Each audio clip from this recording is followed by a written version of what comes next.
Blake with the Three Hand Hunter channel, and you're probably looking at this watch going, what is that? Well, what this is the Perpetual Watch Company GMT G-01 from way back in 2016. This is 2022, so this watch is probably about 5 or 6 years old. Now, before I get into the watch, I just want to say, if you like to see content, watch content that's not like every other watch you're going to see on every other YouTube channel, subscribe to the channel. And also, hit the like button if you like this type of content. I'd appreciate it. I'm just a watch enthusiast trying to take you through my journey and showing you some of the watches that I've hunted down or I'm hunting down. And this way you don't have to do so, or you can decide to do so after you watch a review and see if you really like the watch. So let's talk about a lot about this company and about this watch specifically. So as you can see, this is a GMT. It's a really beautiful watch. I'm going to take you through the specifics and the specifications of this watch, but I want to talk a little bit about the Perpetual Watch Company. They are out of Hong Kong, and I've tried to reach out a couple of times to see if they still have watches for sale. It looks like they do, but I haven't got a response. And if you're taking an independent watch company out of Hong Kong and you're not getting a response, anything could have happened, maybe on vacation, maybe focused on other work. But I'm sure at some point I will get a response, because on their website, they say they make about 60 to 80 watches a month. It's probably an independent watchmaker putting together these beautiful watches. So as you can imagine, this is a Chinese built watch. But one thing I do want to mention, that this is a GMT, and if you can find one, these were made in 2016. They don't come up for sale often. This is probably the most inexpensive GMT automatic watch you will find on the market. Now, you can go for a Chinese homage watch of some Rolex or whatever that doesn't have a name, or some strange name on basically an imitation, homage. You can do that, but if you want to find a watch that is an independent watchmaker that is not a homage to anything, that it's going to be very difficult to find a watch of this caliber. Now, you heard me say that this is a Chinese watch. It is. The Perpetual Watch Company is out of Hong Kong, but to me, that's okay. It does have a seagull movement. Matter of fact, the movement is the seagull SHRK4D with an accuracy of plus or minus 15 seconds. This watch in particular runs about 2 seconds fast a day, which is great for an automatic watch. And it runs really solid. And the reason why I say that is because, after about 2 or 3 days, all I have to do is pull out the crown for a couple of seconds, put it back on, and it is timed right back to where it should be. So it's a pretty cool movement, and like I said, the price for one of these is very inexpensive.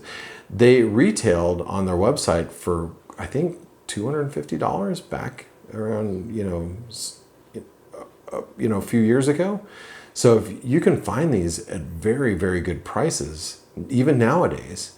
So let's talk a little bit about the specifics of those watches, and I want to talk about some pros and cons, because believe it or not, even as beautiful as this watch is, there is something that really does not sit well with me, and I'll talk about that here in a moment. So first of all, let's talk about the dimensions of the watch. The watch is a really easy to use 40 millimeter case. So it just says 39 there, but it's actually about 40 millimeter right there, okay? The watch is 12 millimeter thick, 12.1, 12.2 millimeters thick. The lug distance is 20 millimeter. The lug to lug is a very easy to wear 47.7 or 48 millimeters. That is pretty much in everybody's sweet spot as far as a watch size goes. And I have a 7.25 inch wrist, and I will admit that that's pretty much perfect for my wrist. It's not too big, it's not too small, it's just right. Now, you'll notice some of the specifics about this particular watch, and let's go into the dial detail. The indices have this these faceted, like polished indices, which are beautiful, for the record. Then you look at the hour and minute hands and the seconds hands. Those, even though you might think they're blue, they're actually black. So you got black sword hands with very little lume on the hour and minute hands. Those are the most unique sword hands that I've ever seen. They don't look like anything else I've ever seen.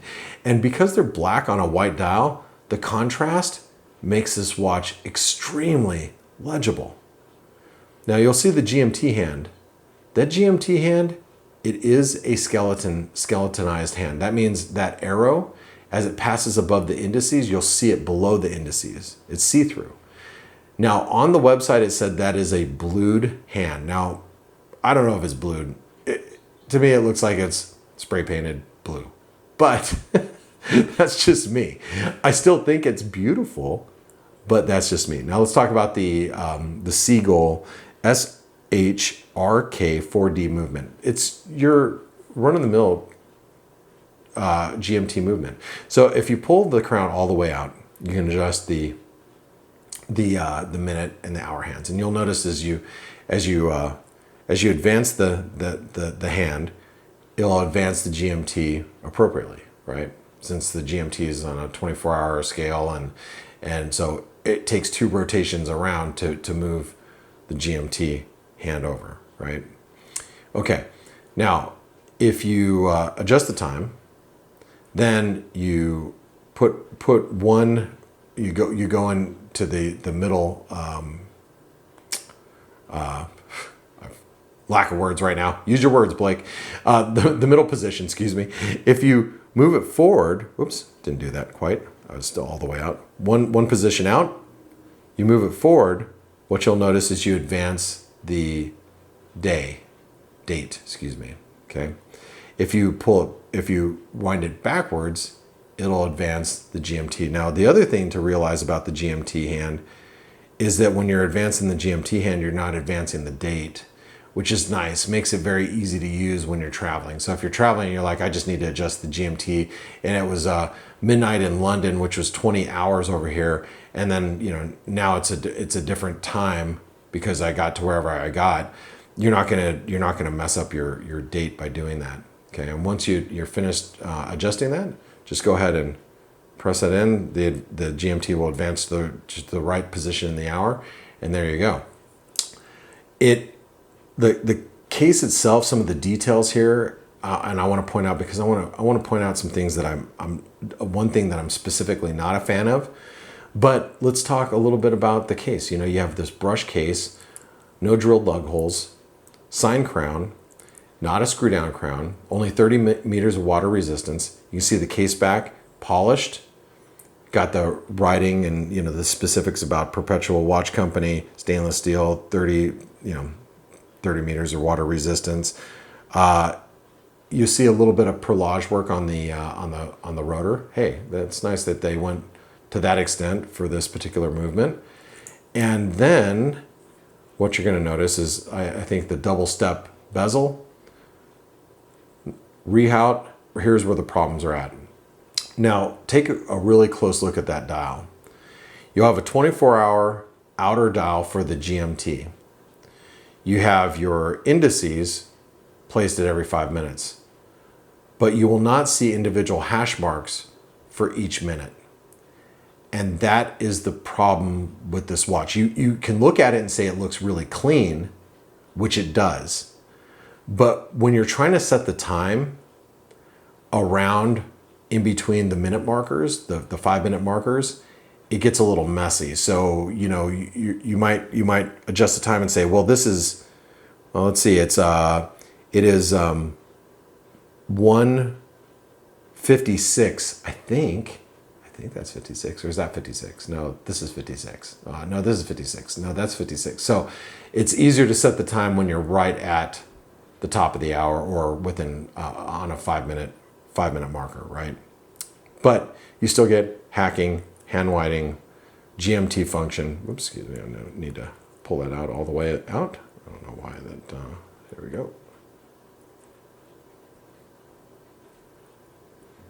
There we go.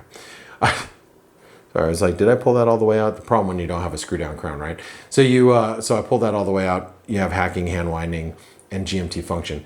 It's a beautiful watch. And you know what? It fits great. I'm gonna put it on my wrist. But before I do, I wanna show you one more thing and I wanna ask you a favor. There's only one other YouTube channel that I've seen that's actually showcased the Perpetual Watch Company watches. So there's not a lot of content on these watches. If you've owned one and you've had any experience with one, please jump in the comments below. I'd love to hear your comments. And I'd love to hear, your comments about a Chinese independent brand like this too. Look, I have homage watches and I don't mind homage watches. But what I'm not a fan of, and this is just me personal preference, is I don't like to have a watch that looks like a Rolex Explorer or a popular Swiss model like an Omega Seamaster, and it just has the different name, but other than that, it looks like almost a replica watch. That is not, that's where I kind of draw the line personally. But that doesn't mean that my opinion is right or wrong. That's just for me personally. What I'm always happy about is that no matter what type of watch does it for you, you're wearing a watch. And that's great for the watch hobby and for enthusiasts. I'm just happy when people are wearing watches. That to me is, exciting, especially as we move into a more technology based and dependent society moving forward. I love having a timepiece on my wrist, and I hope you all can too. But the one thing I do appreciate about this watch company is they are doing their own thing. And this is not a homage of any other watch that I know of. But if you know something different, please jump in the comments below. And if you've had any experience with Perpetual Watch Company, we'd all love to hear what your experiences are. Now, before I throw this on my wrist, I need to show you the strap that actually came with this watch. Now, the point buckle that you see here is just a very cheap, I don't even know if this is stainless steel. It's one of those cheap Chinese deployment buckles. Some of you have probably owned a few of them over the years. It's nothing special. It has a little bit of a laser etching, I believe, of the Perpetual Watch Company. Great, whatever. But you know what's really special about this is this leather strap. This is, it seems like calf skin, but this strap is so comfortable. How many of you have had a Seiko Alpinist? I've had several over the years. If you've ever had the leather strap on that, it's like wearing plywood. This watch would be the opposite, or this strap would be the opposite of that. This is so comfortable. It's a really nice strap actually for a leather, croc pattern, leather strap. Anyway, on my wrist today, I have a Seiko 5. This is actually a very unique Seiko 5. This is my Zoom call Seiko 5, which I'll definitely talk about. It does look like a kind of that Rolex Oyster Perpetual look. Really, really cool little watch, 18mm lug width. Anyway, take that off my wrist.